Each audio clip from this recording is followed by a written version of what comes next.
100%. Are we rolling? I got it running. Okay, Yeah, so we're pretty much like rocking and rolling. Yeah, pretty much going. This is cool. Let's wait for her to cough. Just teasing. I'm just kidding. It's a pretty amazing, sweet and we setup, made it huh? just in time. This is a super crazy setup. So, ladies and gentlemen, welcome to Studio 88 today. My special guest is a guest who's here on a daily basis, and he's my partner in the Studio 88, Dara. Not even gonna say your last name because I'm just gonna fuck it up. Yeah, no, it's okay. Don't worry about it. But tonight we managed to put together the fights. So now we can watch the fights at the studio. So we can actually come in. We can have guests. We're not gonna call it a fight companion, but it's just something that we can enjoy and kind of dip out of the house on a Saturday evening, have a couple of drinks, watch some scraps, shoot the shit. Yeah, in a nice studio. Lots have happened the last week. We got TJ Laramie. Yeah, he won his Contender Series fight. Dude, like I couldn't have been more happy for him. No. I literally, I was screaming at the TV on my phone. So I was at work. I downloaded the Fight Pass on my phone, and I'm in the back of a moving truck with headphones in, watching the fight. Oh shit! Like you're. I was at work. Okay. I was at work, yeah. And then when they were scrambling and Swain was scrambling for the armbar. Yeah. I was yelling, "Get out!" Like I was like, he was fine, but in my head I was just like I've never yelled at a screen before. No. Like ever. Like I've never actually I do felt it all emotional. the time. I do it all the time when Really? I watch. Oh yeah, I'm always screaming at it. Yeah, I'm very quiet. I like to watch the fights. I like to hear them. I like to just observe. I like to just take it in. Yeah. But when TJ was fighting, it's hard not to. Oh and man, but on top of it, just like I was just so excited for him. Like I was just happy that he got that win and he looked good and even like looking at the stuff post, like a lot of analysts, journalists, or whatever, because I think they gave out 5 contracts on the Tuesday night, this contender. Yeah. But he said so much nice shit about him too. But they said a lot of them were like, but Laramie was the one that showed he was ready. Like he's actually, if it weren't for COVID, he would still get the contract. Some of these other fighters are maybe just good timing, but they're like Laramie. So shown that he deserves to go to the next level. So that made me really happy to see. Yeah, this kid's been doing this since he was a little kid. Yeah. This is the next generation of fighters. Is a guy like this who is so well-rounded, has so many good people in his corner. He's matured so much within the last, he fought for me when he was 15 on a kickboxing show. Yeah. And in the back of a gymnasium. Just like that's kind of where it all started. Yeah. And he was like a phenom then. Yeah. But he was a kid. There was a difference. Maturity level is different. Him now, it's like he's 22 years old, but he's... Yeah, when I'm around him, I feel like I'm younger than him. You feel like he's a 30-year-old man because he's so experienced. Yeah. He's so composed. And that's what's going to separate him from everybody else. Yeah. Like I see guys, they go to the UFC and they'll do 3 and done, and they just didn't really have what it takes, and it's... Which is kind of interesting because Ronson had that, but he came back. Well, Ronson's a whole specimen on his own, too. Came back and got it great, yeah. I think his persistence and his ability to not give up got him back there, and sometimes I think big organizations will fuck with you. Yeah. That's what I think. I think it's just like they almost do it to show you that they don't need you, or to maybe to see how much grit you really have. Are you going to dig down deep and actually do it? Yeah. Do you really want it? And kind he of fucking really wants it, man. Yeah. Like he deserves it. It's not that he really wants it. He's all of it. Yeah. TJ, what he has on his side is time. Yeah, that's true. He's young. He's young and he already looks so composed and not just like fit or athletic, but smart. Like he knows what he's doing when he's in there. He looks like I'm not a great fight. Like I don't know much, but when I go watch the fights and I see TJ fight or even his brother Tony, you can just see that they're cut differently than other people. Right. 100% right. And it's not just when you look at them. Like some people, they have the great fighter's body. They look like they're going to be great, but there's something about the way TJ, when he goes out and he walks out, and the way he moves, the way he fights, the way he just everything about him says not just he'll make it to the UFC, but he'll do something special in the UFC. I mean, he even just called out Chase Hooper, which is, I mean, he's smart. Like, he knows he's already, he's being a shithead about it too. He's like this overrated guy, Chase Hooper, He has a high fight IQ. Yeah. And he's gonna be very, very smart. He's gonna be very calculated. And I've said this before about him. He's calculated as fuck, man. Yeah. Like, you don't realize it, and I think that's why when we talk to him, you go, "Holy fuck, this kid's like really, really smart." Yeah. This is a next level specimen of an athlete. Yeah. I can't wait to see how he does, man. Yeah. No, I hope they just give him whoever they put in front of him. I hope he just keeps squishing him, and he just rises right to where he needs to be in the top, man. But even cool, like when he fought Cruz, like, because I did all that video work and I had to rewatch that fight. I've watched it so many freaking times, and watching it back, slow motion and everything, Cruz did put it on him a lot. And so what I think is cool is that he, and I'm sure with a lot of other fights too, but he was kind of put through the paces, and he didn't falter. He didn't get broken. He didn't get hurt because, he would punch Cruz would punch back, and he could do 10 TJ rounds, would get out of the way. He could do 10 rounds. Yeah, like I don't think he's going into this like some of these other fighters who haven't really been challenged. He's been challenged, and he's had a few of those losses, and so it's really exciting to see how it's going to go. Yeah, because I think there's a lot of good things. I think it's going to work out great. When we got this fight going on the TV here, and we got it going just in time. And I'm super happy about it, and it looks great too. I thought it was gonna be slow, but it's golden. Yeah, Dodson's dangerous, bro.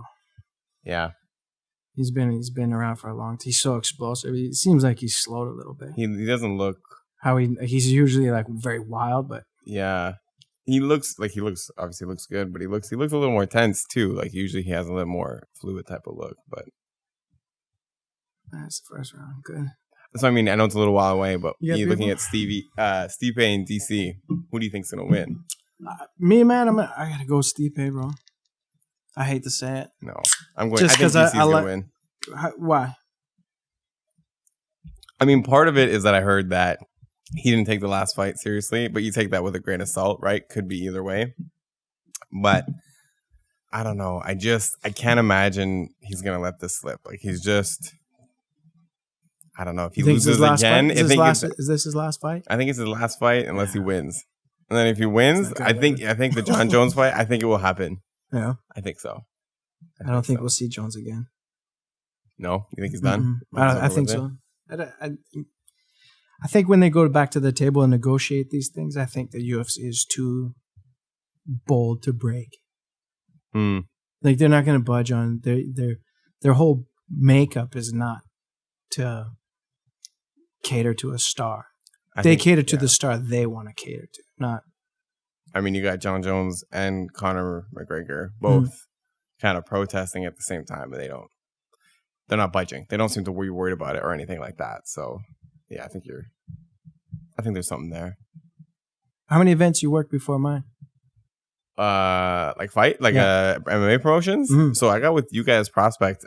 First one I worked with was Rumble in the Cage. Yeah, they were the first promotion I worked with Lee Mean, and I just kind of sent an email like I did, getting the business started. He was the first one that I really worked with professionally, a budget and everything like that. And then before that though, I was able to work with Montreal Fight League to get my feet wet a little bit, and then after that it was WXC in Detroit. Yeah. And then I came in contact with you. And then we kind of just started working together. And I think we have a similar vision of where we see both of our respective sides going. Yeah. And it was one of those things that over time I had to think. I was like, well, I can keep going with more promotions. But ultimately, I don't want to just make videos. Like I don't care to do that. I don't want to hang out with UFC fighters or do video shoots in a gym. I want to create not just content that promotes a fight, but something that people want to watch. I want people to look at that and feel compelled and watch a fighter. Like we have all these great fighters that I got to know in these interviews, and I get bothered because I can't show who they are. Sorry, it's a big. Ooh. Yeah, when you would film that Cruz video and TJ video, you remember me crying, bro? I was so soft. I literally cried. Yeah. Like I was in the hotel and you go check it out. Check it out. Yeah. I flipped open the laptop, and this was the night before the fight. I think it was. Yeah, it was the night of the win, the day before. Yeah. and I pulled it up on his computer, and I hit play, and I just started watching it, and then I couldn't even contain myself. I was like, "Oh man, this is amazing." Yeah, you really touched on that. Like, that video is that too, you pulling that out of them, or do you just let them talk? Like, It's a mix of both. Yeah. Like I like to listen. Like I just really like to listen, and I actually really like people. So when they ask questions, I'm not actually there on video trying to get them to say something. I'm just genuinely curious about who they are, what they might have to say. So then they just start. Sometimes they just start opening up and talking. Andrew Cruz is a natural speaker, so it was really easy to do that with him. Sometimes it is hard. And then TJ, that was you, because he came on your podcast, and that's where I got most of his audio was from the podcast. That was the tearjerker part. Yeah, and he's talking about his family, and because you can hear it in his voice too. Yeah, and I think that's just, I think that highlights the point of making a good video isn't just a guy with a good camera. You see it all the time, right? People come in, they want to shoot, but you did that interview with Cruz, not with Cruz, with Laramie, and he really opened up and he started to talk about the family, his family life and all that he kind of went through. And then, I was able to capture some other things, and, he had a good dance partner in Cruz, and all of that comes together to make something a little more special. But the tricky part is that takes a lot of work, coordination, time, resources, and still, you never want to rest on your laurels. So we want to keep getting better and better and better. But that video specifically was something for me, because I remember walking in your show the next day when we were in Windsor, and a lot of people stopped me to tell me they watched it and that they really enjoyed it. And the one that meant the most to me was Kara Rowe, because she stopped me. I was walking by and she stopped me to tell me how much she loved that video. And it meant a lot because she trains TJ. She knows him. So why the hell would she watch a 5-minute video about a guy that she knows everything about? So when she told me, she said, like, I don't usually watch this stuff. I don't care. But I sat and I watched and I started to feel something. I don't know. It was like, it's little crumbs like that I'm like, I don't know. I want to keep going, keep doing some more stuff, and then a few other people saw it, and it just motivates that I really want to really show who these people are, and do that in more creative ways than just like a knockoff UFC countdown. It's getting them to open up to you. Yeah, that's the hardest part, because everybody's pretty much like, not everybody, but there's a good portion of guys say the same shit. They do the same things. Yeah. And it's kind of like textbook when you talk to them and you're like, I've seen this video before. And what's the real reason you're doing this shit, bro? Like, is it, you know what I mean? You want to feel like the past. I mean, if you get to capture the past in them, you really see who they are. Yeah. And it's true. Like, I mean, when you look at the date, like what we're in today, there's more fights than anything. Like just the UFC has fights every weekend, and then you put in Bellator. So why is somebody in London, Ontario, or wherever going to care about the local guy out here? We got to tell the story of who they are, because every single fighter is a very interesting person. There's a lot to them in their life, but I don't think all the time they're challenged to express that, because sometimes I think they feel it's sort of weakness. That they hear the same story over. You got to be a fighter. I eat, live, sleep, breathe fighting. I wake up, whatever, and anything else in their life, they have other things going on in their life, but they don't want to share it because it's maybe perceived as weakness. And I think what we're seeing more and more is that a lot of these top athletes have other things going on in their lives. They have interests, they have families, they have whatever. And I just want to be able to better get people to bring that out of themselves. TJ being honest in that video was more powerful than anything I've ever done before. So yeah, because there was no script. No. And not that they come with a script, but some of them in their head it's scripted, because they think about, I'm going to say this if I'm asked that. If I ever get asked this, I would say this. Yeah. Whereas if they're just speaking like straight from the heart and like real, you get a whole new side of them. And that's why I always say I have that emotional connection with these guys. Yeah. That's why when I see them fight, I cry. That's why I get emotional. If I see them lose, oh my God, if TJ had lost, I would have fucking ruined my whole, probably the next. You still would have cried, but I still would have cried, but and I probably would have like, I would have been really bothered for like a long time. Although I know, let's say he did lose, he's got time. He would get back there eventually at another date. Yeah, it's a matter of time with someone like that. Now with him specifically, TJ is kind of hard to read. He doesn't show a lot of emotion on his face, but you know him.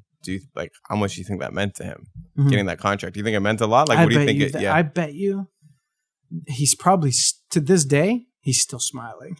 Yeah. I bet he's happier than he's ever felt in his entire life. Okay. This is everything. You're talking about a guy who at 15 years old, people were saying, this guy's going to be the next UFC champion.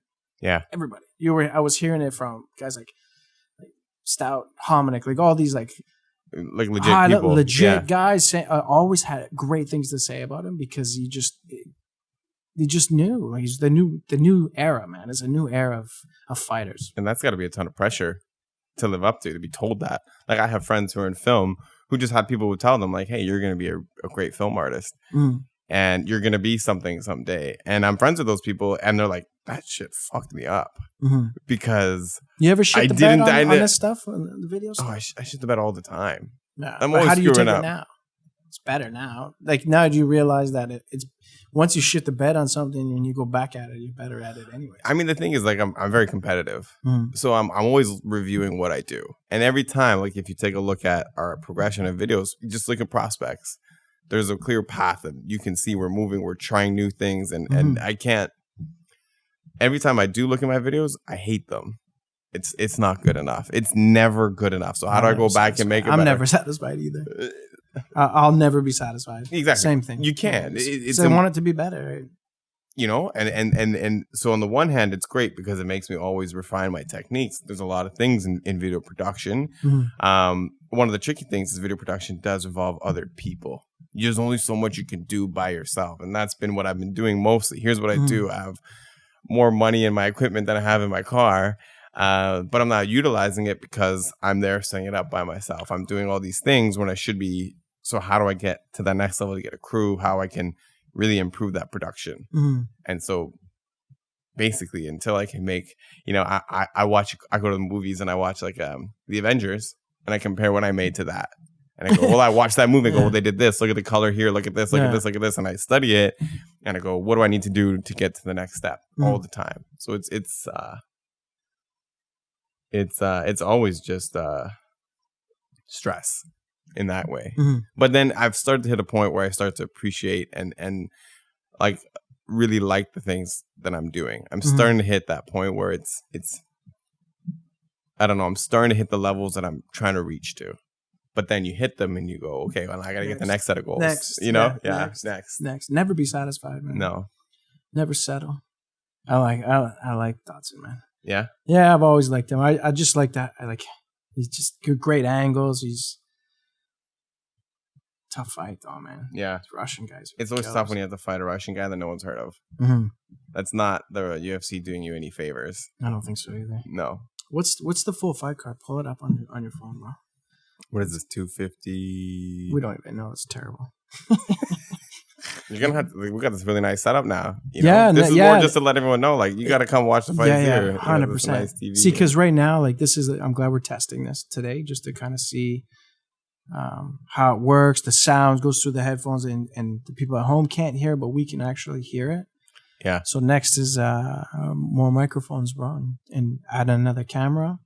Build up the studio a little bit. Get that third Make it a little bit more richer so we can have multiple guests. Well, I think that's going to be the next fun thing to do is to get a few people on. And who do you want to hear on? Who do you want to see on? George Brito. Yeah, I mean, that's who we've been going for. I've been bugging him. I've been texting him. And I know he's down, but it's a matter of going from Toronto to London. But that's a guy I want to see, get to know a little bit more. Yeah. I mean, he told me my video made him cry, so I feel like he might like us, you know? Brazilians, man, I think they're emotional too, man. I think we all are. I don't think there's anybody in MMA involved in it somehow that isn't emotional. See, when I watch fights, man, I'm a lot of times I'm not looking at the fights. I'm looking at product placement, where like color, like I'm looking at the fight statistics on here. And I'm like looking at the how they took the pictures and then the transitions from one screen to the next. Yeah, you know, it's funny because for me, the UFC pay-per-views or whatever, I more care about the countdowns because I'm studying them. That's how it's funny. Eh? It's just I go and I want to see like, okay, what are the types of shots? Like I'm even listening to the audio and like I'll watch some of these 40-minute videos and I'll be like, oh, they just use like your off the camera audio here, and you know, and sometimes it's just trying to figure out what they do great and what they don't do great. But it's the same thing. Like when I watch, I'm hardly just watching. I'm more just studying. The coolest thing, though, what I noticed about watching UFC with no crowd is the cage actually makes noise. Yeah. Like you can hear the wood underneath rumbling and moving. Whereas I always thought when you watch it with a crowd on TV, if, like say they were in a packed stadium right now, you wouldn't hear their feet moving on the ground. You wouldn't hear like it's almost. But for me, that was because when I started working with your show, and then you had me the first time. Remember, you said, "Can you just come do some make a quick video and you let me go octagon side?" That was the first time I'd really been close to like a big show, and you could just hear, all the footsteps and everything. And it was completely different. I remember just screaming like crazy because you could hear the hits. I could hear the skin, like the leather hitting the skin and the thuds. And I never heard that before. Like you just never really. I just remember in your show being cage side, it was a completely different experience. You have to mic the cage and let it go over the PA. That's what we got to do next, right? So because I don't think anyone's doing that. I bet UFC does it. Because I went to the show. I remember being in the back. I think it's mic'd. I'm pretty sure it's mic'd. It is, but I don't know if it's being projected into the stadium. I don't know. Because that would be pretty cool. Because you want to hear I like nothing better than watching a guy get cracked. And it can help you know hear if a shot thud, hit. And everyone goes, whoa, with the sound or the thud of a leg kick. Even at your show, I remember, I think it was Hashmat versus T-Shay, like the first one. And I remember there was these shots landing and I was like screaming. And actually my friend Nadim, he was shooting the other side of the video and there's shots of me in the background with my hand on my head and I'm screaming because I can hear the shots. But the crowd couldn't hear it. So they couldn't tell how hard those hits were. So maybe it's something to try for the next time. I was wondering if Vlad was there. He's back now. Yeah, is he back now? Yeah. Should have him come back on. He was a wild guest. Who's your favorite guest so far? My favorite guest? Oh, that's a tough one. I mean, I really enjoyed, since we restarted, I really enjoyed every guest we had. I think I really liked having Reed Duthie. It was really cool to talk to somebody who was talking about MMA, but also talking about hockey. He does other things to see how they put shit together. And he speaks well. And I just remember sitting there at the backside of the producer table. I was just listening the whole time, which sometimes it's easy to get distracted, Yeah. He's got that voice, man. If anything from that podcast, we should have taken how to speak into these fucking microphones. I know. To get that. 100%. And he knows, and you can tell just the way, it's like he can control the pitch and how much comes out of his chest, his stomach. It's loud, but it's controlled. Yeah. Like even doing the audio editing, there wasn't like any clipping, which is a wonderful thing, So I really enjoyed having Reed on. I thought he was a great guest. I also really enjoyed Ronson. I knew a little bit about him before. He can talk, man. But he can speak and he tells stories. And for me, that's what I'm all about, stories. I think anything that's interesting in this world is told through a story. And he was talking about his, which fight was he talking about? The one we made the promo about. I had Shane Campbell. I memorized the beginning. I had to fight Shane Campbell. He takes a sip of his drink because he just says it. It's so engaging. I felt like I was watching the fight. Yeah. And he told a lot of stories like that. He can give you that's what Mozamo, that guy, when we had Mozamo last. That's good. He told me a story about Ronson years ago, and he just said the thing about Jesse and what's so amazing, what he has over all the other fighters, is he'll tell you every second of every round of every fight he's ever been in. Yeah. Like he'll walk you through. He came out and through this, that, this, and this. I did this, and then I did that. Then I switched, and then I remembered, that I'm supposed to meet so and so on Friday. Like he's just so, you know what I mean? The way his brain thinks. So even when I was kind of like trying to pick up the promos, I was watching the fights he was talking about, and what he said is what happened. It was crazy. And he is another guy that when he came in here, I just got the air of a guy who's something more. He's not, I don't want to sound rude. He's something more than your average fighter. He walked in the way I could just feel like just being around him. This guy is, he's really fucking good at what he does. So I really enjoyed that. But, every episode I've really enjoyed, like having Adam DeFreitas, just being able to talk to him and hang out. And sometimes the best part of the podcast is when the cameras are off. Listen, I think every podcast when the cameras go off have it's like almost a different podcast because I think there's no pressure of having a mic in your face or lights gleaming in your eyes and a camera staring at you as you're worried about things that you're saying, or if you sounded like an idiot, or maybe that's like our next step. I'm gonna get some cameras up around and some like hanging microphones. You know, that's a great nobody idea. knows, and we just come and hang out. We just get rid of all this shit. Maybe we just turn on some lights and just sit, and they come over and hang out, and maybe that's an idea we're trying one day. Yeah, just have the mics floating, and they don't even really know start, stop. Yeah, that could be pretty cool. Yeah, the studio's come along so far, man. I Rycore countertops, man. We can't thank them enough. Yeah, like we didn't have Justin in our corner, like helping us with like on the back end with giving us the space, giving us like helping us with a lot of the. He designed these amazing sound deadening devices he made with like insulation and frames, which is crazy because I'm helping out with some other like another podcast with a plastic surgeon to get him started, and I showed these to him, and he's like, they love it. It's beautiful. It's nicely made, but these are the things that we don't no one gets to see, but it helps make the audio sound better, makes the room look nice. Well, it's a legit studio. It's not a it's a legit studio. Yeah. Man, I get to go, and every time I get to come in here and I get to do a little bit more experimentation stuff that some people who might have a keen eye will notice, oh, this angle's a little different, or the colors look a little different this week. And for me, I'm really just trying to fine tune looks that I like, and I get to practice that every week. So coming into a professional studio, a cool spot, I really like it, Sam Stout was a good podcast too. Yeah.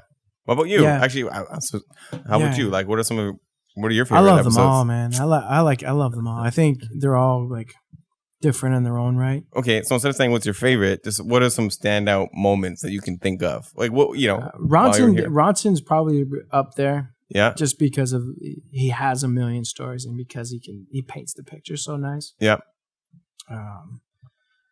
Sam Stout was a really cool one too. It was a last minute booking. And I literally was. Like literally, I texted him. I said, hey, you want to do a podcast? And he just said, sure.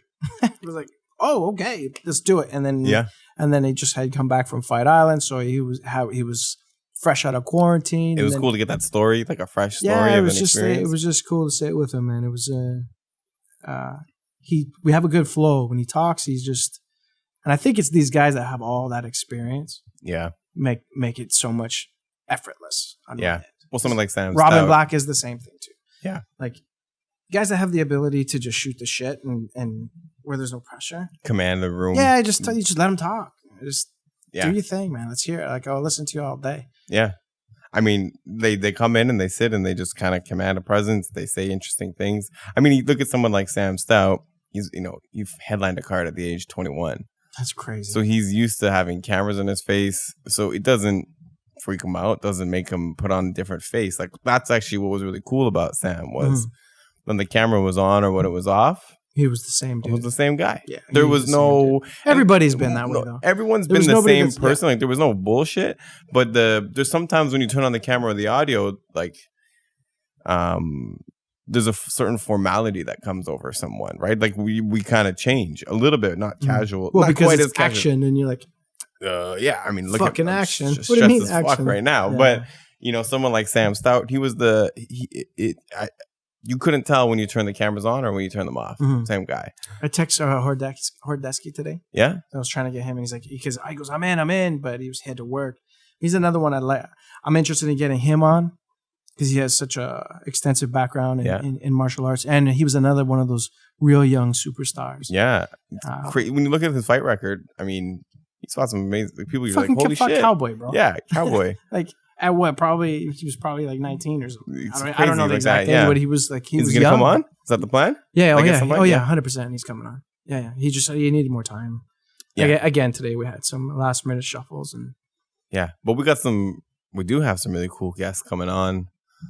Like, so we have Vox Neuro and Back in Actions, which is a chiropractic company out of Toronto, and Vox Neuro is out of Hamilton, and they're neurologists. And basically what they did is they reached out to me to bridge the gap between their business and the fight community. And what they do is a more advanced version of an EEG, which maps the brain for people who have had concussions and then puts them on the right therapeutic path back to recovery. Okay. Yeah. So, when you say like you're talking about like, let's say, so you have a guy who has a concussion, concussive damage, like the and CTE or whatnot, like maybe not so much as it's more neurological. Fucking more. What's the word I'm looking for? It's cognitive. Okay. So brain fire. It was cognitive. Maybe I need to. You know what? My memory is shot, bro. Since it's almost like it's getting worse. Okay. Yeah. That's probably the weed. That's probably what life does too, right? So you're saying more cognitive? Yeah, they look at memory function. But so you say they can map it out. The idea is they can map. That's what they're saying. They can map it out more effectively than what we're currently doing. Than a regular EEG. Okay, so this is what they're saying. And then when they're talking about moving it, like to do rehab, like rehabilitation, they have like, do they do that themselves? Yes. That's the idea. So that's okay. So I won't say the fighter's name. No, I'll stay completely private. And we'll keep a lot of it for when they're on next. Yeah, week, and they'll share a lot of it. Yeah. But I volunteered an athlete who had a concussion. Mm-hmm. And they went in. They spent the whole day with him, and it was, I think it was like 8 hours. I don't think it's normally that long, but I think they were filming it too and doing like a documentary on the things that they do. So it probably took up a lot more time. Yeah.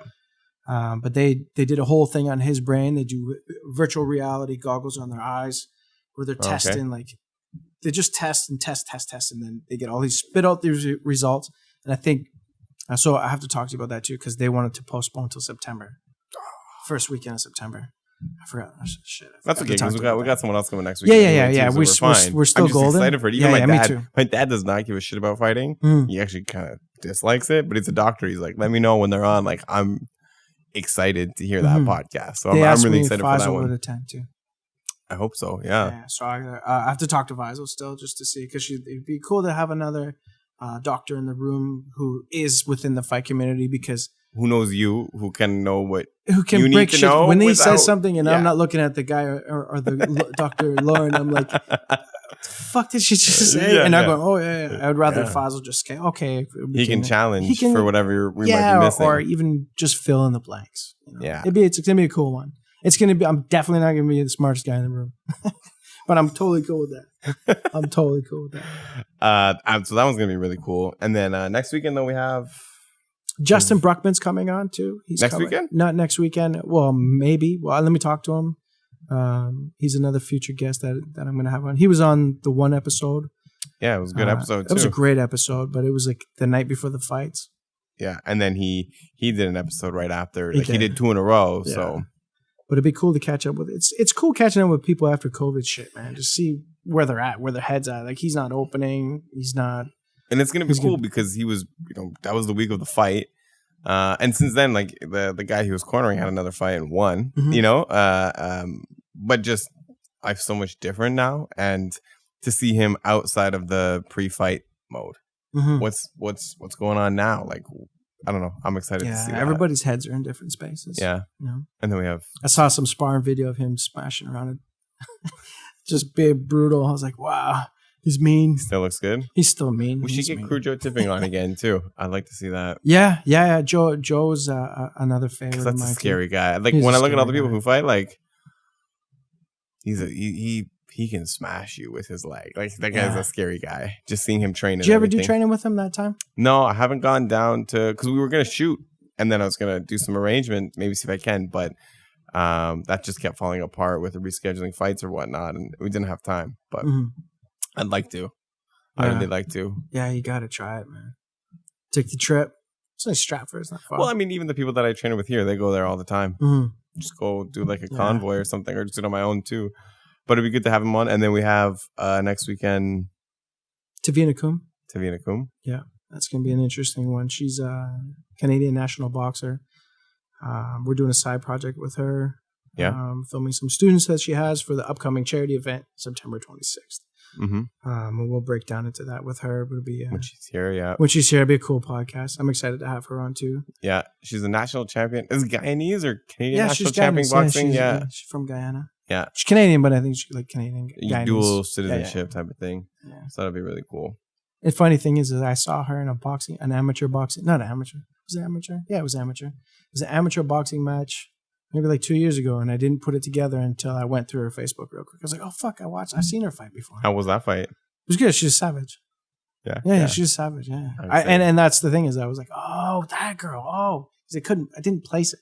Yeah. You look at someone's social media, if you've never, like, if her, when she look at her in her pictures, you wouldn't think that she was so tough.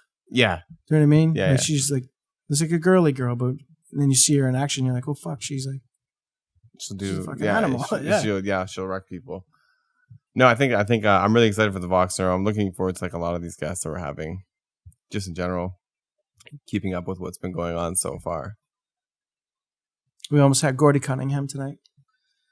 I know. I was looking forward. So yeah, there was Sam Stout talked about him last, and he won the belt at MFL. Yep. He just came off as MFL champion right now. Yeah. Do you know how many fights he's at? I'm not sure. He's my kickboxing champion too. Someone like him, because I don't know this much, but how much longer would you say till he's like looking at the pro fights type of thing? How long is that? Like I think he's ready. I think he's ready now. Yeah, he's ready now. I think this is just where can you fight right now. You just get MFL is the only option. Like right now, there's no options. I mean, there's not no options. Rumble in the Cage is fighting, but that's also amateur out in Alberta, and there's MFL.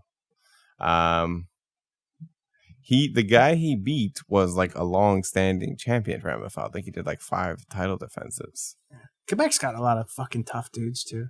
Yeah. So that was we'll have to get him on too. I'm looking forward to that. It's interesting to see someone like that. I think that's what's going to be what's really neat about this podcast, especially that we restarted. Is someone like Gordon Cunningham. It's going to be fun to document people as they're building their careers. For sure. Instead of waiting till they're up there, like this Gordon.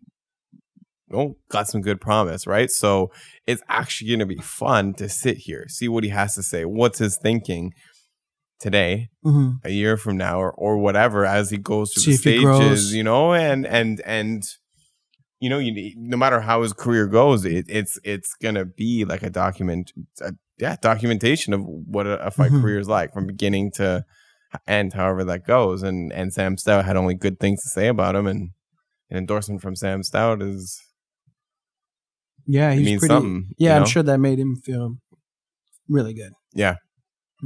So that's for me, doing this podcast. That's, I've helped out a lot of podcasts, like, because I know about video. I've probably helped out 4 or 5 guests started. And every time the question, I'm like, what's your podcast?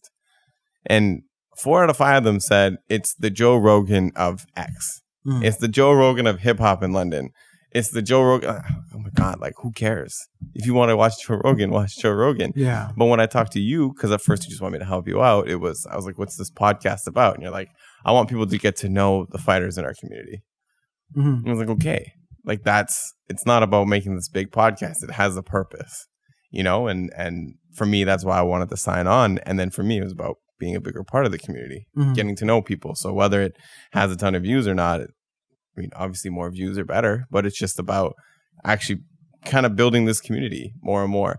Where was it going with that? But I've just helped out a lot of people get podcasts going, and so it's nice to be able to work with people who want to like this type of podcast, where we just want to make something that people can connect with. And I've noticed, what's really interesting, actually, what I've learned is, getting into video and everything like that, you always think, if I just get to work with this famous person this one time, if I get to work with Brendan Schaub or pick a name, my career's done. Like, I got it. I'll get he'll share my video and everyone will follow me and we're off to the races, but let's look at this podcast. Like, we've had some pretty big names. The only thing that's making this podcast grow is that we just keep doing it. Consistency. It's just consistency. Even in my film career, I've worked with some really cool names and some really cool. Brendan Schaub is one of those people. When did you work with him? When? Yeah. What'd you do with him? January 28. Right now, it's like January 2019, like a year and a half ago. Okay. I worked with him, Stitch Duran, Leslie Smith. So I was hanging out at the Vegas, California San Francisco. Anyways, we were doing some videos. I don't know if you know Project Spearhead, by Leslie Smith.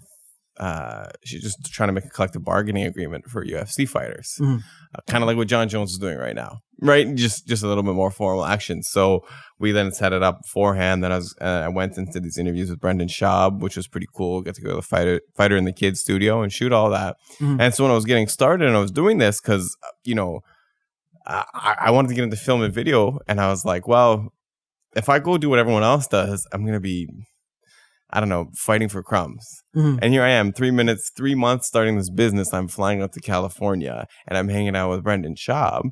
I was like, oh my God, like I'm going to be a millionaire by the end of the year. It's not what happens. It's not how it works. Yeah. I have his number. I talked to Leslie and I talked to Stitch periodically, just catch up. But even when they share my stuff, it's not like this huge thing where I see this huge influx. And even our podcast, Jesse Ronson is the guy who's pulling in more numbers than anyone. Same with Adam DeFreitas. You would look at our guest list or who's been on, you would think it's someone else. Yeah. But I think that's what's important is I think there's an appetite to learn about the people who live next door. The people who live in London. The guy that you can run into at the grocery store. Yeah. Gordy Cunningham. I see him at fucking Metro at least twice a month. Yeah. At the grocery store. I see him. And there's something special about knowing someone as they're growing through it. And then when you see, like you talk about this, because I don't have this experience with TJ, but you've known him for years. And he's fought for you when he's 15. When you see him get to the UFC, that means something. But there's 600 fighters in the UFC. It's hard to care about anyone, but it's easy to keep, like it's people want to really care about someone. So, that's what's pretty neat about what we're doing here, I think. I think the people... What the UFC does best is they have the marketing budget to be able to just, and such a huge following that him alone, just his fighting style and his story will take him very far. Big time. And when you go, like I really got to see it when I went, because I went to do some shooting at the Houston show, at the UFC Houston, John Jones versus. Yeah, you were down there for Dominic Reyes. Yeah, so I got to go do some fighting. I was backstage and all that. Not fighting, shooting. Some video work down there. But what you really see is it's a team. Like it's, I think I saw like a ton of cameras, a ton of people operating those cameras, but they're not like me. They're, you go shoot this, aim the camera here. Someone else saying, you take this camera, go there. You take that one, go here. And it's this huge team of people. And for me, it was kind of sobering because there's times when I look at what I make, I'm like, shit, this is not nearly what the UFC does. And then when I went there and I got to go be, part of that a little bit, I was like, okay, well, I'm not 50 people, but still, you go and you see, like they have people following, they have people sorting through all the interviews, through the videos. Like there's a team of people, and someone like TJ, they're gonna have an opportunity to get some really great stuff about them because they got a team. It helps, man. And that was always the thing with me when it came to promotions. Yeah, was just not having enough staff. Yeah, it'd be so such a breath of fresh air, man, if someone just took care of flights, travels, pickups, drop-offs. Something. For example. Like just say like somebody just that's all they did. They booked all the flights and I never even saw it. I never had to deal with it. Never had to didn't know anything about it. It was just done. Yeah. And there's arranging interviews, arranging photography sessions, and just like arranging all those things and then trying to like coordinate with everybody's schedule. Well, the thing I've noticed specifically with you and your business, and this is all businesses, there's a lot of people who seem to want to be a part of a bunch of different things. So I can only imagine it's challenging. The one time when we did, who was the podcast on the fight week before on the last card? Who did we interview? Was it Amro? No, it wasn't Amro. Like before March 8th, that was your last fight. We had a podcast that week. I can't remember who. And I remember you put your phone on silent. And after the podcast, it was something like 115 text messages. Yeah, it was like 175. Man, I get 3 text messages and I just like 175. I'm like, how do I can't even keep up with that. I don't know what you do. Yeah. And that's kind of to your point, and for me, like, when we got to shoot TJ and stuff, I'm so happy that he's graduated to a point where the work that I did, like the little videos that we did, he's now going to have more established organization who can get more and tell more. That can really spit out who he is. To really get more and more, because he deserved that. Yeah, and anybody who's interesting, they're gonna have that, and they're gonna have the tools, the budget, the time, the resources to really get in there. You want the whole world to know your name. Yeah, that's the difference between a regional scene. Yeah, or a countrywide scene. Yeah. But as far as I'm concerned, the regional scene is where it's really interesting. Well, that's where it's like college football. It's that's where the grind is. That's where, not that getting to the UFC, the grind is over, because now you're just on a whole new level of competitor. You're dealing with world class athletes. Yeah, it's. But what's one thing you notice about every MMA fighter who makes it to the UFC? Every single one of them says, nobody believed in me. The cards are stacked against me, right? And probably for most of them, that's true. So there's something cool about when, like, look at the people we've had on our podcast. A lot of those people have now made it to the big show. So there's something cool about being able to be with people, even if it's in a small way, on their way up. Just being like, I don't know, like. We didn't help build them. We didn't do anything like that, but we got to experience it. We get to watch it. We get to see this growth. That's so much more rewarding. And that's the thing that I know for me and you, one of the things we connected with is when we want to make videos or we want to tell the story of these MMA fights, we want people when they go to the show to connect. And that's what you and I talk about all the time. That's why we do this podcast. That's what we're always discussing for the next show. With the fighters. How do we make that connection? Because ultimately that's what makes a show interesting. That last show, March 8th, my heart was beating the whole time because I knew almost every single person. And I'm the type of person who goes and any, like, I can go to the red corner and the blue corner, and I love both of them. Yeah. I like their stories. I want to hear more. Tell me. And, this person says they're going to do that, and I believe them. And then that person says they're going to do something else, and I believe them. So when I go watch, I'm just so invested, like who's gonna do what they said, and I'm nervous, and I'm and like Powell versus DeFreitas, like that fight, I saw as like this huge clash of titans, and I remember thinking I think Powell can win this fight, and just watching, I felt so much, I don't even know what you would call it, tension, excitement, and I just want to be able to help a few more people in the audience feel that way, and you're not gonna get that, I don't think, at the UFC show. To the same degree. You want to see the tension of who's going to be the champion, who's going to be the belt, who's really up there. Yeah. But that local, like, hey, this guy who lives 2 blocks away from me, and he could be the next thing. He could be and that's the thing, like we were talking, prospect is Canada's basically championship. If you get a prospect belt, you're basically the Canadian champ.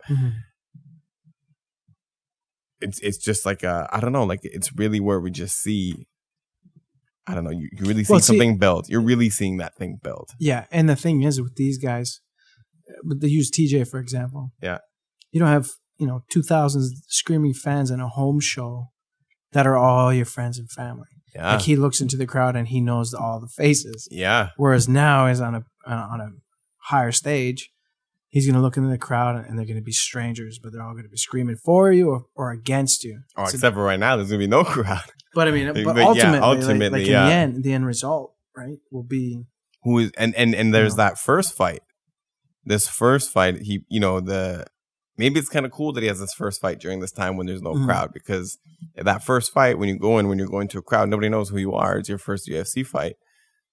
People are pretty ambivalent, but let's see. And then if you get your win, the next fight that carries over. His dad. If I play a video, can we get it on this? On the, like, I can put it in post, add it to the, if you show it to me, then I can add it to this, to the screen. I'll send it to you. Yeah. But it's literally his Todd, which is TJ's dad, sent me a video of, I think it was a radio show. Or is this still can you hear that? Yeah. Kind of pie in the sky thinking for Habib because he is his idol? He's talking to Dana White. Anything is possible. Yeah, I wouldn't say no that it's not possible for that fight to happen. But, not to change the subject, but, I have a show on Tuesday nights called Dana White's Contender Series, And I don't know if you guys saw it, but TJ Laramie from Canada fought the other night. Get ready for this dude. He is nasty, well-rounded, powerful. His ground and pound is unbelievable.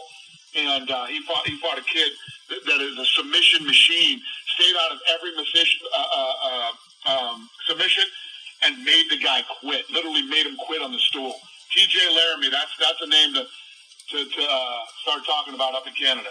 Yeah, and we already have Tanner Bolster on our radars now. After, like, come on, bro. Yeah, like that's to get a his shout dad out told like me that. and I was just like, I got goosebumps. It's like, that's amazing, amazing. That's amazing. But now imagine being from Windsor, and the first time you see TJ is in the UFC. Mm-hmm. You watch it on the pay-per-view. You'll be like, cool, this guy's from Windsor. But imagine if you were there at that prospect show. Yeah, when he became TJ. Like, as far as I can see, like when he fought Cruz, that's when everyone was like, he's here. This is that moment, and he's hitting the next show. And I don't know. There's this like energy around everything. Like there's just imagine.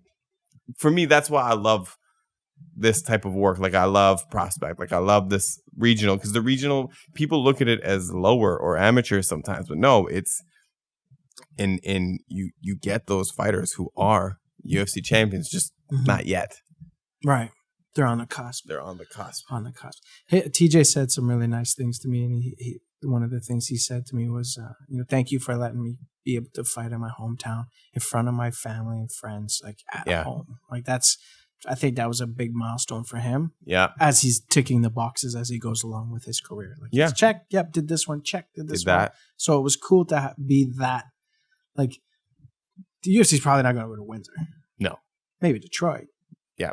But I mean, in Detroit, he'd probably got some following. For sure. Definitely. For sure. Because Detroit and Windsor, Yeah. I mean, when I was working for WXC, I went to Michigan Top Team, did some work out there, and a bunch of fighters there, and MTC guys. Who are you for? Chaos. What's the relationship with him? That's not through them. WXC, but Chaos Williams. He's a UFC fighter, and we got connected. Well, it was by a secondary effect of working with WXC, but I met someone else who connected us, and then his this person who I knew had connection with Fusion CBD, which is like a CBD company in Toronto. Toronto and Florida. They're actually heavily associated with American Top Team. Really cool guys. You should reach out to him. Sponsor the podcast. And I would love to get Chaos on. Yeah. And I think we can as soon as those borders open up. Whether we have to go there, he comes here. But I was talking with this mutual contact, and then he put me and this Fusion CBD in contact, and he told Fusion about this guy Chaos, and this was same thing before he got in the UFC, before he had any, he just knew it might be coming. Got that last minute call, and we've been doing some interviews and stuff beforehand, and then he got the call, and then he gets to the UFC, and we went down there to shoot him, and again, it was a really cool experience to be with someone before he even knew. I just got to keep fighting. I just got to keep winning. And then he gets to the UFC, he gets like a knockout in 42 seconds. Yeah, it was fast. It was a bit crazy, but he's got crazy power. And the guy he beat was no joke. Alex Morano, like he's a good fighter. And so same thing, being at that UFC show and watching it, I felt something completely different watching Chaos than I did watching Jones versus Reyes. Still cool, but did he have the same Chaos, aura like TJ? Like, does he have the same when you were working with him before he went to the UFC? Because you were doing those, you're following him around. He has a different type of aura. So when I see TJ, I see a guy who I really think could be a UFC champion.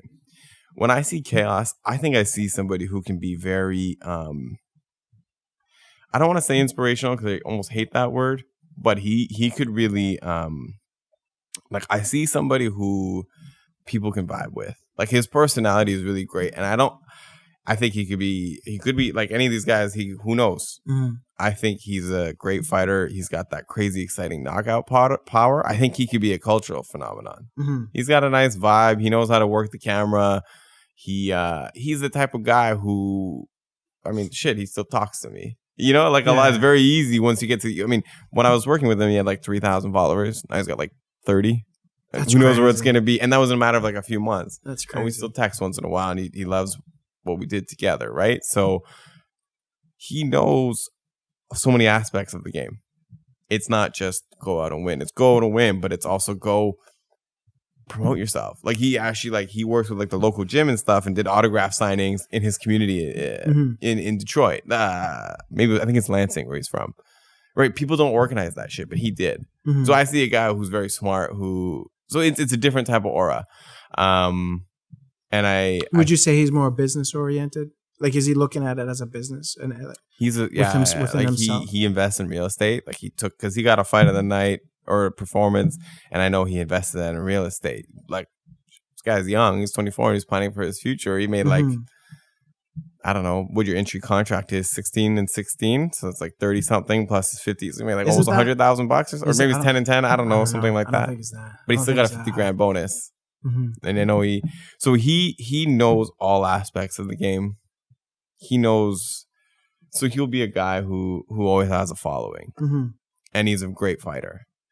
But as I said, like it's just all to that point though. What I really love about what I do is just being there, being able to see these people beforehand, and getting to see how their life changes. You know, the journey, man. It's the part of the journey. That's the part. That's the reward exciting for me too, bro. It is. And as I said, like going to your fights is an amazing time. And I know for me and you working forward, that's how do we tell that story more and more? How do we help people realize that what they're going to is an A-level show, and this is where you're really going to have a good time. And that fighter, that next TJ, whoever that is, maybe it's Powell, whoever it is, I'm not saying that you don't want to be a footnote on someone else's story. So that's not the point I'm making, but you could be a positive impact on someone as they're building up. And so when they're up there, they will always have that appreciation for you, even if they don't even really know who you are. So you look at like any of these fighters who they told you all this.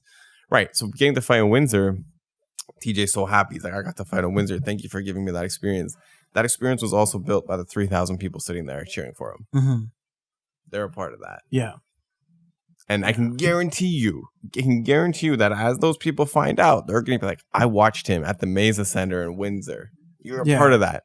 So I'm excited for, I don't know what's going to happen in terms of getting the shows back on, but I know that like we talked about this a lot, like a lot of new motivation for the marketing though side of it and to really build and how are we going to move forward? Like I know on my end, we're going to change up how we shoot the marketing content a lot, and we're going to really amplify up the production, but really make it unique. When we go back to work, I'm gonna roll out the fucking big guns, man.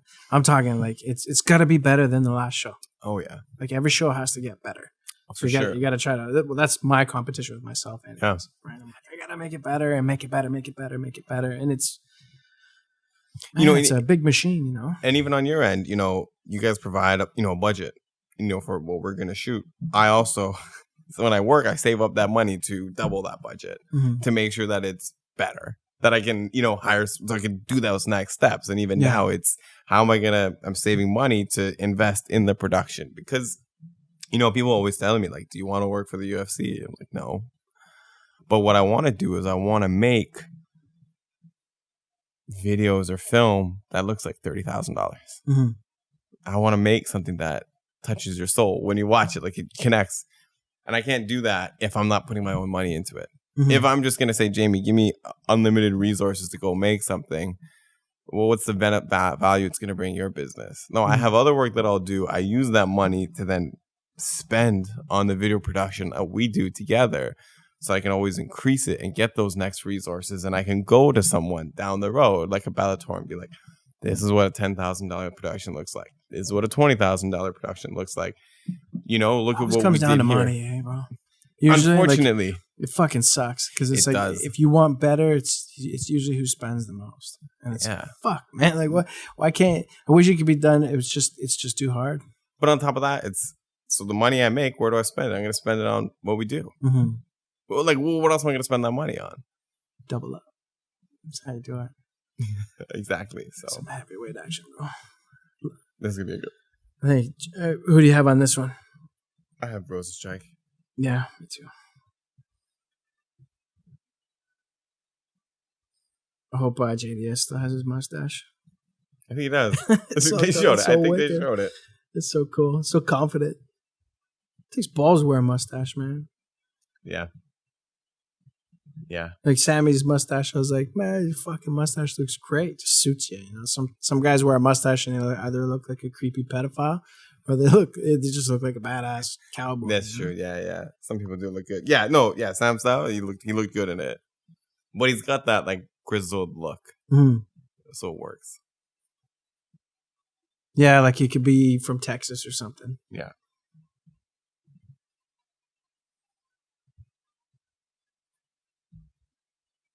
Junior Dos Santos. The stream's been great, bro. And he's got the mustache. He does. So badass. Doing the Rocky walkout. I don't know, man. I kind of want to switch now because he's got a mustache. You want J? I love JDS. I remember when he was doing his when he was fighting JDS when he was a champion. I like the way he fights. Mm. I love his hands. He moves fast, and he always just looks. I don't know. I really like JDS a lot. So now that TJ's in the UFC, Malcolm Gordon, a few of these people. Malcolm's coming on too. Malcolm's nice. Malcolm's coming on too. So of people that fight for you, people that are in your circle, who are you looking out for next? To go to the UFC? Yeah, or just like, whether it's like championship fights for prospect, like what are just some people that you want to, because, you don't make championship belts for just to look pretty. It's to mean something, right? You want the best fighters. You want the best. So who are people that maybe aren't in the next fight, but are you looking down like, who people you got your eye on that aren't, Gordon Cunningham is Powell's one for sure. Definitely one for sure. You think he's somebody who's got some because he's bright kinda, future? Yeah, because he kind of has he has the it factor for sure. Tony, obviously. Tony is another one. I think it seems like they've doubled. I think he's 3 or 4 fights away. 3 or 4? I would say, yeah. If we puts another string together. But that's ultimately up for his handlers too, right? I mean, but he's another one that I can see going to. Anyone else? There's. Is there anybody that you like, maybe who's like at the beginning of their pro career that you're just kind of, I don't know, you kind of want to farm up and see what you can help build them? Hashmat. Okay. Hashmat is another one. He's such an enigma. A little bit, I talked to him on the phone. He's like the nicest guy in the world, and he reminds me of Roberto Duran for some weird reason. Okay. Yeah. Randy Field would be another one. Yeah. Yeah, she's another good girl that could be developed, and Claudia Burrell. I like to see Claudia Burrell versus Randy Field. Yeah. That would be. I would like to see that fight for sure out of the women's division. Yeah, Claudia was watching that fight. I was like, shit. That was like just the way she hits. Joe Tipping would be another one that could probably, not UFC ready just yet. I'm just saying like a guy that could tear through the regional scene and make a good run for it for sure. Yeah. Jesse Gross is another one. I think I'd like to see him take another good run at it too. Yeah, a lot of people who've been on the show have talked a lot about him. He's a savage, bro. Yeah, he's a savage. He's smart. He's the full package too. As far as I'm concerned, he just needs to string together those W's. Yeah, he was a fight when at the charity event. He lost that fight. I was choked. I was fucking super choked. Yeah, because I was like, I really wanted him to. I didn't want that loss to discourage him. Yeah, because I think he's definitely he's another one who's been doing it for a long time. But is he in his 30s? Type of thing. I think he's in his early 30s right now. But he's one of those that are like. He's a freak athlete. Okay, yeah. He's a freak athlete, and he's when he says he's going to do something, he does it to the 110th fucking power. Like he's all in on everything that he does. Aaron Jeffries, he's another one, another local that I want to. Aaron Jeffries, okay. Yeah, he's another one too. 85er, just came off a knockout win in the States on the weekend. Yeah. No, it was through the week. I think it was actually. He's another one. There's so many. Ontario's so fucking stacked. Bro. There's a lot of guys out here. Is there anybody out west that you've been like watching? I'd like that. I'd love to have Shane Campbell too. He's another. Yeah. One. Yeah. Fuck yeah. Yeah. I love it. Just wish the budget was there, man. That's always the issue. Fuck, man. I could put if you just had like a gigantic budget with purses where you can have so much fun. Alex, my matchmaker, says the same shit all the time. So I just wish we had fucking $100,000 budget in fights, and then you can really have some fun. You can have some fun fights. Yeah. But on top of it, if somebody just gave you, I don't know, how long ago did you start this? Like just in like 10 years ago? 7 years ago. So 7 years ago, someone gave you $100,000 and said, just book a card. Don't worry about the rest. We'll make a great show. I'd say I need another 10K. It would probably wouldn't actually be that good in the 10 end. or 20, it wouldn't matter. Because you wouldn't, but like working up and getting those budgets up there, that's when you really figure out how to do it, you know? And that's the thing, is trying to figure out the formula to how to keep it self-sustained, where everybody is earning and everybody's can make a decent living off of doing it. You know? Doing what you'd love to do every day. Imagine if I could do a fight a fucking month, I would, man. Yeah. Oh fuck yeah! I wish I could do this full time. I wish that's all I could do. That's, you know, and then you know, TV deals and just work it so that it kept advancing and getting better, and then you have those big budget fights, and then you can do the 10,000, 15,000 seat arenas, and you know. And on my end too, like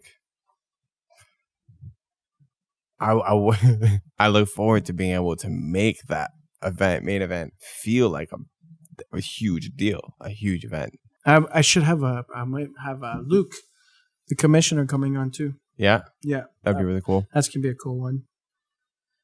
Just to kind of see what the state of this MMA, where it's going, you know. Like when shit can open back up where you can actually... And this could be complete bullshit.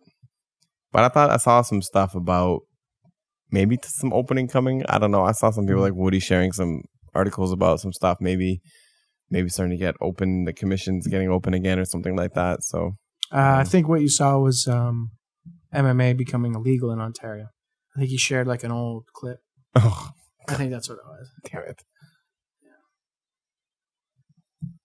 Yeah, you need the crowd, man. It's the show. The crowd is the show. Yeah. Like it's walking through the crowd and seeing the guy that's fighting his mom.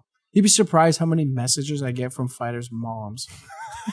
Like, what does that look like? Just like, you know, they want the best seats. They want this. Like they're there to watch their baby fight. Yeah. In their head, it's their baby, you know? And I got to be like, you know, he's going to do great, but try to make them, you can tell they're already nervous about it. Yeah.